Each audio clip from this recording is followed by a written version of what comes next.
Olha só, gente, o candidato à presidência da República pelo PDT, Ciro Gomes, também cumpriu a agenda no Rio de Janeiro neste domingo. Ele participou de uma carreata e de caminhadas em Copacabana e também na favela da Rocinha e não poupou, inclusive, críticas ao PT. E nesse exato momento, quem fala ao vivo aqui na Jovem Pan é o candidato à presidência da República, Ciro Gomes, que lança o seu manifesto à nação e nós vamos ouvir agora.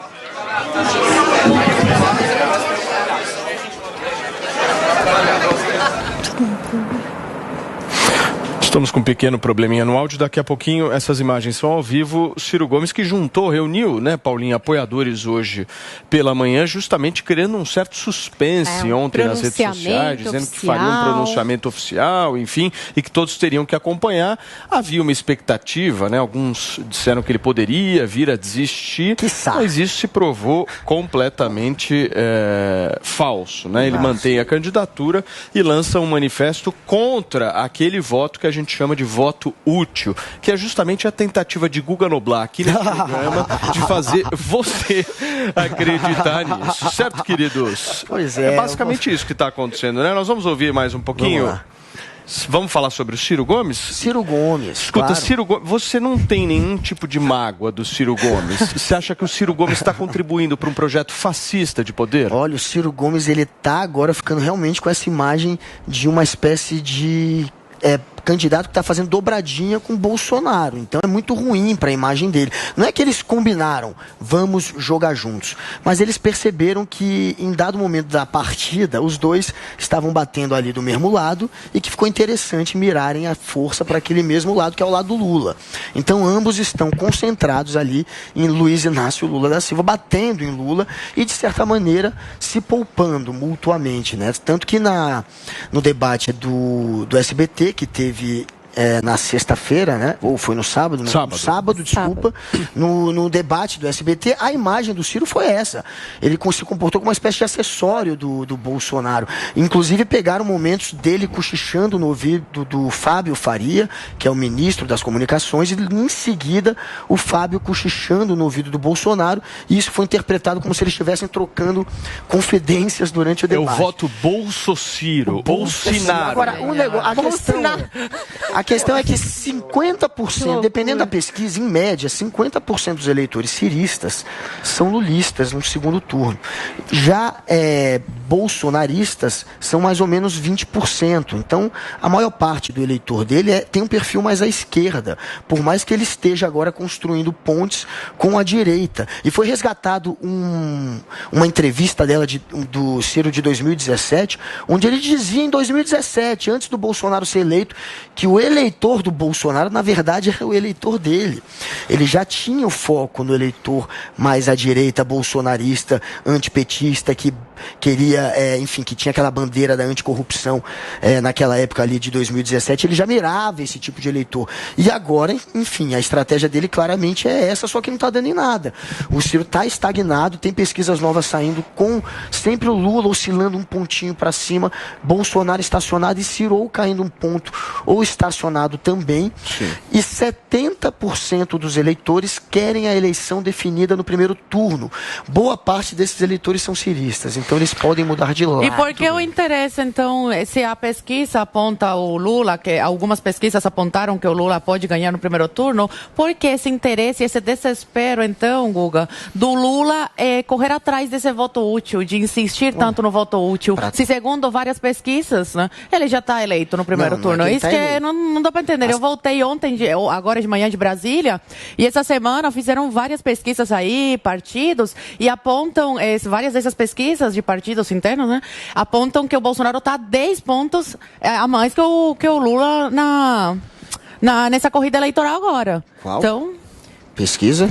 Sim, pesquisas que são internas. Pesquisas internas. Trackings dos pesquisas internas que não é de interesse desses políticos que vêm à tona. Por isso é que são pesquisas internas, gente, entendeu? E por isso é que são fidedignas. Olha, eu não confio em pesquisa interna do Bolsonaro, até porque a mídia está apurando que ele está realmente criando essa cascata de que nas pesquisas dele ele está ganhando para depois ele poder refutar os. Mas não é essa pesquisa do partido dele, não. Agora, não é pesquisa do partido dele, não. Por exemplo, coragem coragem de colocar o seu na reta dizendo que vai dar primeiro turno? Não, primeiro turno não vai até dar, porque eu acho que a maior chance é de ter segundo. Só que eu acho que tem uma chance de 30% a 40% de acabar no primeiro Paulinha, turno. você me dá só um minutinho? Sim, Porque nós vamos claro. ouvir agora o candidato à presidência da República, Ciro Gomes, porque ele falou há pouco com a imprensa, lançando justamente o Manifesto à Nação. A gente acompanha aqui no Morning Show. É um jogo de culpa-desculpa, trágico e repetitivo. Para esconder a culpa da renúncia covarde aos verdadeiros ideais de mudança, muitos se escondem na desculpa de que para governar é necessário uma aliança com as forças do atraso. E para eliminar na raiz a diversidade do embate democrático, tentam transformá-lo de forma artificial e prematura no embate de duas forças que utilizam falsos argumentos morais para se tornarem hegemônicos. Aqueles que ousam resistir, como é o meu caso, são vítimas das mais violentas campanhas de intimidação, mentiras e de operações de destruição de imagem. É o que está acontecendo agora quando estou sendo vítima de uma gigantesca e virulenta campanha nacional e internacional para a retirada da minha candidatura. Anotem e leiam os meus lábios. Nada deterá a minha disposição de seguir em frente a empunhar a bandeira do novo Projeto Nacional de Desenvolvimento e também a denunciar os corruptos, farsantes e demagogos que tentam ludibriar a fé popular com as suas falsas promessas.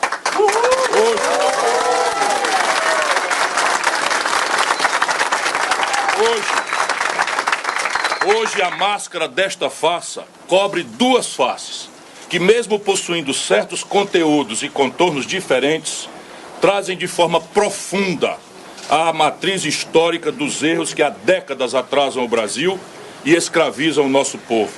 É essa matriz, escrava de um modo corrupto de governar e de um modelo econômico submisso aos interesses do mercado financeiro, que une Lula e Bolsonaro. Bolsonaro não existiria se não fosse a grave crise econômica e moral dos governos petistas. E Lula não sobreviveria em sua ameaçadora decadência se não fossem os desatinos criminosos de Bolsonaro. Mesmo assim, as máquinas poderosas do lulismo e do bolsonarismo estão conseguindo ludibriar a percepção popular, passando a falsa ideia de que apenas um pode derrotar o outro, e que este passo atrás é o único meio de levar o país adiante. Esse rito suicida tem um incentivo comodista e covarde de setores da mídia e da inteligência, que em uma mistura de cumplicidade, amnésia e medo, perderam a nitidez dos fatos, das causas, dos efeitos e de suas perigosas consequências. Reduzir o debate a um choque vazio e oportunista entre um suposto bem e um suposto mal, enquanto produzem a campanha mais sem propostas e sem projetos da nossa história recente. De forma deliberada, não questionam o fato de o Brasil vir adotando há 30 anos um modelo político baseado no conchavo, na corrupção e no toma lá da cá, e de vir prolongando a vida de um modelo econômico que entrega a riqueza do país para quem já tem muito e que distribui apenas migalhas para quem tem pouco. Em uma das engenharias financeiras mais perversas da história mundial, conseguiram transformar de 2003 a 2021 uma dívida pública de pouco mais de 600 bilhões de reais em uma dívida que ultrapassa hoje 7 trilhões de reais. Mesmo que tenhamos pago nesse mesmo período outros 7 trilhões de reais. Praticamente a cada trilhão que pagamos da dívida, em lugar de diminuir, ela aumentou em mais 1 trilhão. Algo completamente absurdo, ainda mais se lembrarmos que as taxas de juros são definidas pelo próprio governo. Não por acaso, essa trágica engenharia financeira transformou-se em uma pavorosa tragédia social. Por estas e outras razões, o Brasil tem uma das piores concentrações de renda e desigualdades sociais do mundo. Aqui, os 5 mais ricos acumulam uma fortuna equivalente a tudo que os 100 milhões de brasileiros mais pobres possuem. E 5 bancos concentram 85% do mercado, o que lhes permite impor à população os juros mais altos do planeta Terra. Esquecem-se ou fingem esquecer que exatamente por isso, cerca de 40 mil indústrias e mais de 350 mil comércios fecharam as portas do governo Dilma para cá. E que mais de 66 milhões e 600 mil pessoas e 6 milhões de micros, pequenas e médias empresas estão com nome sujo no SPC ou no Serasa. É por conta desse esquecimento deliberado e criminoso que ostentamos tantos outros números que nos causam vergonha e indignação. Somos o segundo maior produtor de alimentos do mundo. Porém, aqui, mais de 33 milhões de brasileiros passam fome. 125 milhões não conseguem fazer as 3 refeições diárias e até carcaças de animais são vendidas como alimento. Somos uma das maiores economias do planeta, mas aqui 55 milhões e 500 mil pessoas vivem só com R$14 ou menos ainda por dia. O desemprego ronda a casa dos 10 milhões. O desalento são 5 milhões, ou seja, pessoas que já desistiram de procurar emprego. E o subemprego, que paga menos do que o mínimo e não garante nenhum direito, torna-se a regra geral e não a exceção.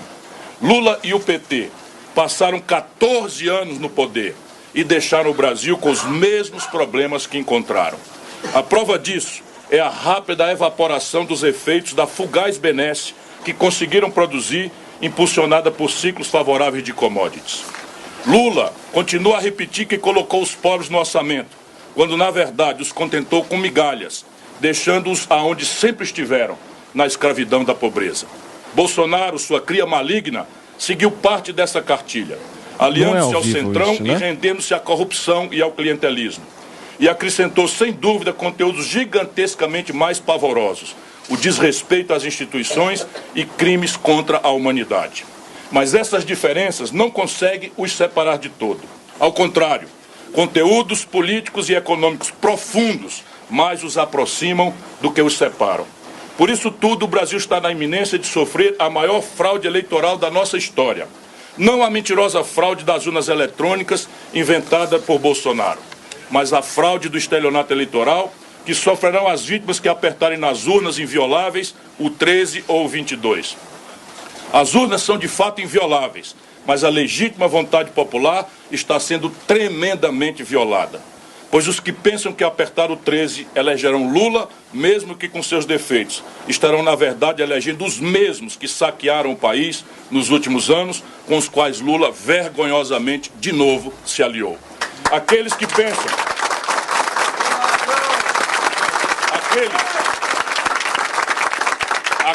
pensam que ao apertar o 22 elegerão Bolsonaro, mesmo que com as suas deformidades, estarão na verdade elegendo a outra parte da corja que saqueou o país em governos anteriores e que pularam agora para um novo barco que disputa com a mesma rota a reta de chegada ao caos.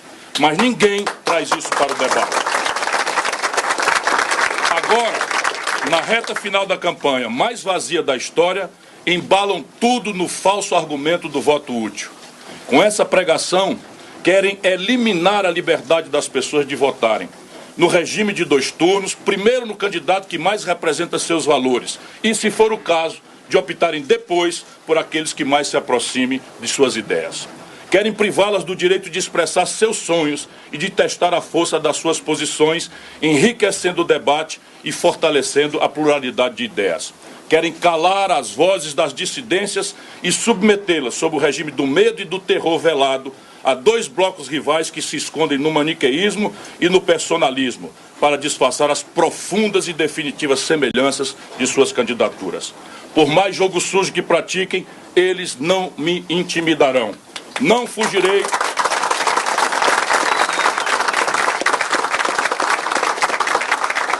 fugirei do verdadeiro embate democrático e não compactuarei com essa farsa. Tenho compromisso de vida e de morte com a luta por um Brasil melhor e nada me amedrontará nem irá me deter. Minha candidatura está de pé para defender o Brasil em qualquer circunstância e meu nome continua posto como firme e legítima opção para livrar o nosso país de um presente covarde e de um futuro amedrontador. Com rebeldia e esperança, ainda podemos juntos salvar a nossa pátria. Levanta, Brasil!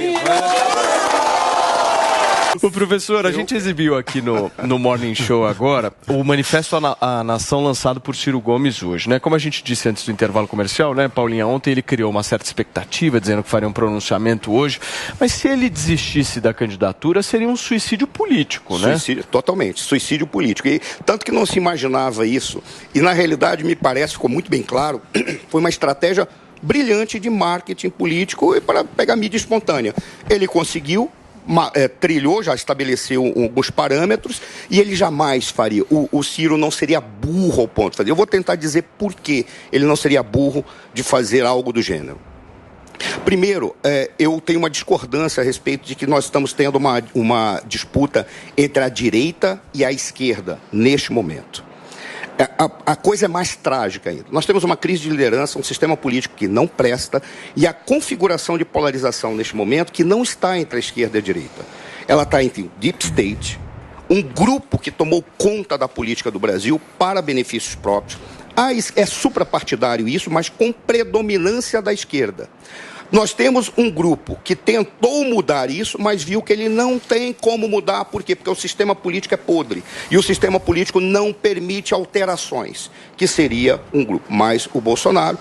E tem aqueles que também não estão preocupados com o país, eles estão preocupados com seus interesses individuais, que é bem minoritário, estão querendo se lançar e falando qualquer coisa, fazendo promessas, por exemplo, fazendo promessas de que vão fazer alterações pontuais na economia, esquecendo que para fazer essas alterações tem que passar pelo Congresso, que não tem como mudar. Tem uma frase que foi utilizada pela internacionalista Daniela Alves, que eu sempre uso.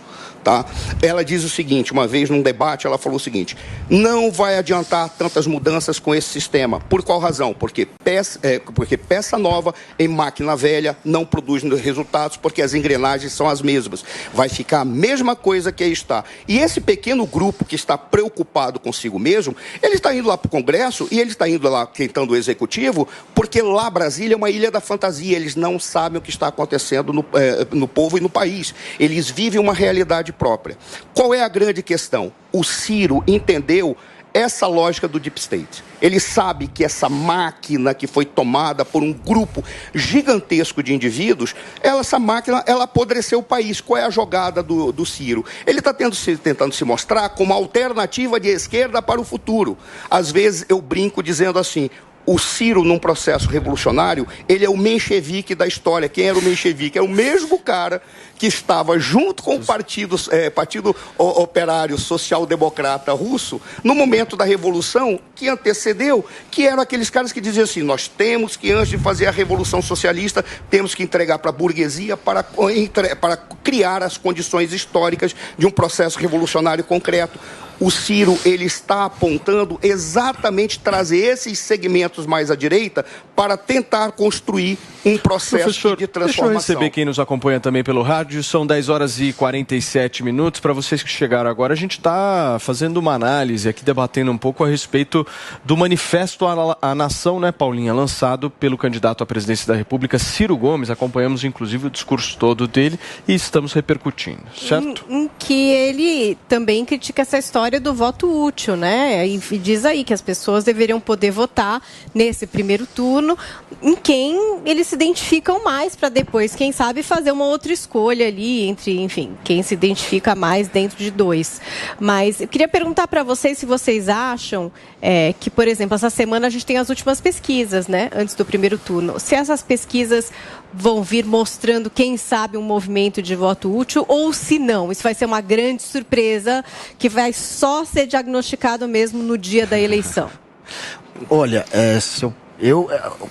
ouvindo o Antônio Lavareda, um dos maiores especialistas em pesquisa do Brasil, ele acredita que essa semana não haverá grandes alterações, oscilações nas pesquisas eleitorais. Essa questão do voto útil, ela se configura realmente aos 45 do segundo tempo. O pessoal ainda fica ali dizendo que é Ciro ou que é Simone Tebet, mas na hora de votar, no dia do voto, quando eles percebem que o candidato não tem chance e eles querem definir a eleição em primeiro turno, e 70% dos eleitores querem definir no primeiro turno, pode ser que eles façam essa migração e acabem indo, uma grande maioria, a expectativa é essa, para o Lula. Ele fala até, o Antônio Lavareda, quem sabe o Lula consegue 1 ou 2 pontos no dia da votação, que seria o suficiente para ele ganhar, segundo as pesquisas. Eu não sei como é que vai ser o resultado eleitoral, a gente só vai saber no domingo, certo? Claro. Quando as urnas forem abertas, enfim, a gente entender. Existem duas possibilidades. Ou as urnas, elas seguem o que as pesquisas estão falando, ou as urnas vão dar um resultado bem diferente. Acho que existem essas duas possibilidades. Historicamente, a gente vê que as urnas sempre chegaram mais ou menos ao que essas pesquisas indicam. Agora... Mentira, 2018 errou feio, para. Não, Em 2018, eles decidiram mudar, faltando uma semana para a eleição. Não. Foi o ano todo de pesquisa errada, Paulo. Eu tô pegando a pesquisa de sábado. As últimas acertaram porque mostraram um cenário real. Ia ficar muito feio para eles. Não, eu não concordo. Não, eles fizeram de propósito. Eles fazem de propósito. É uma forma de fazer campanha. Não, mas deixa eu só concluir o raciocínio aqui. O que eu tô querendo dizer... Teve uma facada. O que eu tô querendo dizer é o seguinte. Se as pesquisas, se as urnas comprovarem as pesquisas, o que existe essa possibilidade, eu acho que nós vamos ter tido a eleição mais monótona da história.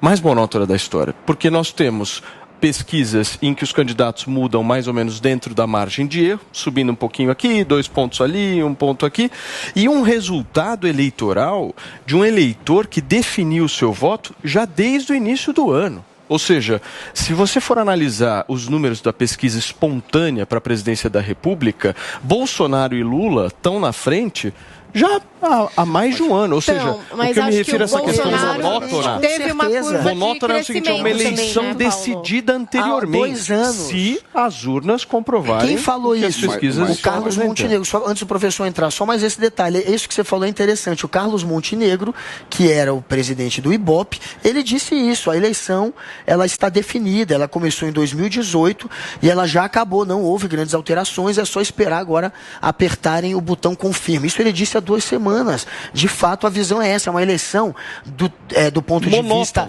da competição. Mais ou menos, né? A gente teve aquele momento da pandemia que o Bolsonaro acho que deu uma desidratada, depois essa curva de crescimento. O Lula se manteve meio ali bem estável nessa base dele o tempo inteiro. O Bolsonaro que houve uma curva de crescimento. Mas chegou nos 35. Sim, eu estou dizendo, esse período final, 7, 8 meses, se a gente for analisar, o Bolsonaro subiu de 28 para 33. Vocês já estão falando de 5 pontos em 8 meses. Paulo, só tem um detalhe. Pouco. Por exemplo, eu concordo contigo que as pesquisas de 2018, por exemplo, desde a metade de setembro, apontavam o Bolsonaro na frente. Todas apontavam o Bolsonaro na frente. O problema é que a distorção entre aquilo que as pesquisas apontavam e o que ocorreu na boca de urna e o que se configurou é que foi gigantesca a diferença. Eles apontavam 7 pontos, 5 pontos, 6 pontos. Quando chegou no final, eram quase 22 pontos de diferença. Mas, professor, a gente teve também o fenômeno de 2018 desse voto útil me permitam só Bolsonaro, dar uma hora aqui. Nós estamos ao vivo na Jovem Pan News, são 10 horas e 53 minutos. E, professor, já que você está indo... Só um minuto, vamos organizar aqui que eu tive que interromper o professor. Por favor. O que ele está dizendo, mas, professor, o que o senhor está falando, na verdade, o Datafolha, por exemplo, falou que o Haddad ia ter 25 e o Bolsonaro 40, eram 15 que na reta final que eles estavam dando de diferença, o Haddad teve 30 e o Bolsonaro 46. Eles deram 3 dias antes da eleição, 25 e terminou com 30, 40 terminou com 46, ou seja, foi bem fidedigno. Posso trazer um problema? De votos válidos, eu posso trazer um problema? Até mais, fica à vontade. O problema é o seguinte, quando nós estamos falando das pesquisas, há questionamentos para dizer se a pesquisa está apresentando a verdade. Tudo bem, é válido questionar. Eu não sei.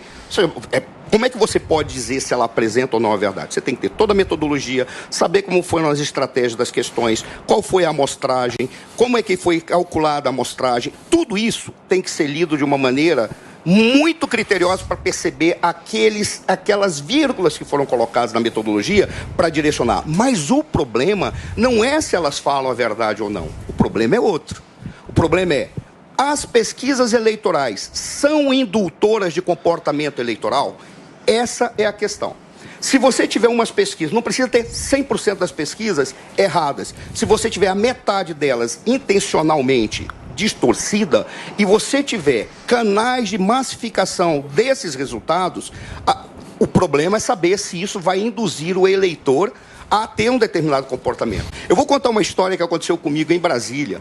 Eu fui uma vez convidado para dar uma palestra no Nereu Ramos. Aí eu cheguei lá, um senador faltou e me pediram para ficar 2 dias, por isso eu tive que ficar hospedado num local de última hora. Lá não tinha internet, nem tinha TV a cabo. Só tinha a TV tradicional com as grandes redes. E eu fui obrigado a ficar assistindo as grandes redes e assistir os canais pentecostais, os evangélicos. O que eu notei? Aquilo é que o povo de verdade assiste. Não é o que nós assistimos, que corresponde a um percentual da sociedade brasileira. Eu vou trazer um problema. Imagine que as grandes redes estejam comprometidas em pegar pesquisas para induzir comportamento eleitoral. Ocorre isso? A pergunta é, isso é possível de estar acontecendo ou de acontecer? Eu acredito que é possível. Qual é a probabilidade que isso esteja acontecendo? Vamos olhar toda a disputa eleitoral que está acontecendo no Brasil. Aí nós ficamos na seguinte situação. Será se isso não poderá induzir comportamento eleitoral de última hora, associado a uma ideia de que o presidente é um monstro, o presidente é isso? Eu não estou dizendo que o Bolsonaro é santo. Não estou dizendo isso. O Bolsonaro faz coisas que você olha, meu Deus, ele não precisava ter feito. Mas eu não entendi. Você está dizendo o quê? Que quando a pesquisa ela coloca um alto índice de rejeição ao Bolsonaro, a pessoa vai lá e fala, ele realmente é um monstro mesmo, então eu vou votar no Lula. É isso que você está dizendo?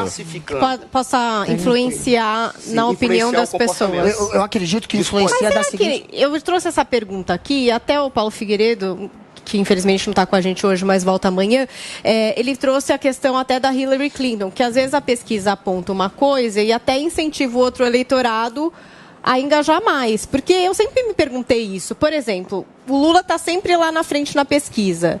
Se você não é a favor do Lula, é contra o Lula, ou se você é do Bolsonaro ou de outro, você não ficaria mais incentivado, por exemplo, a combater essa pessoa do primeiro lugar? E ele falou que isso às vezes pode acontecer também, mas aí você está trazendo um outro lado, que seria... por mostrar ali, por exemplo, que Bolsonaro não tem a maior aprovação, as pessoas ficariam ali, o quê? Incentivadas ou interferiria na opinião da pessoa sobre o próprio? Com outros elementos. Por exemplo, você coloca a seguinte situação. O Lula foi inocentado. Ele não foi inocentado. Foi cancelado para ser sorteado um novo juiz em Brasília para recomeçar o julgamento. Mas na pesquisa colocaram que não estou dizendo que não, ele está dizendo que além da pesquisa, matérias ou outras coisas que possam conduzir essa opinião. É isso que o professor está trazendo aqui. Porque tem uma outra coisa que a gente tem que pensar. Imagina aquele cara que sai lá de Cidade Tiradentes, aqui em São Paulo, e tem que pegar 5 horas de ônibus para vir trabalhar aqui. Qual é o tempo que ele tem para estar olhando no celular, na internet, no telefone? Não é todo mundo que tem smartphone no Brasil, não. A massa não tem. O que resta para eles? Chega no final de semana ou chega num determinado momento, eles vão ver exatamente aquilo que está massificado nas grandes redes e nos canais evangélicos. Inclusive, essa é a razão pela qual o Bolsonaro, estrategicamente, apontou no público evangélico. Por quê? Porque ele sabe que nos canais evangélicos é que vai chegar para esse povão que não tem os acessos que nós temos, nem os instrumentos que nós temos. Agora,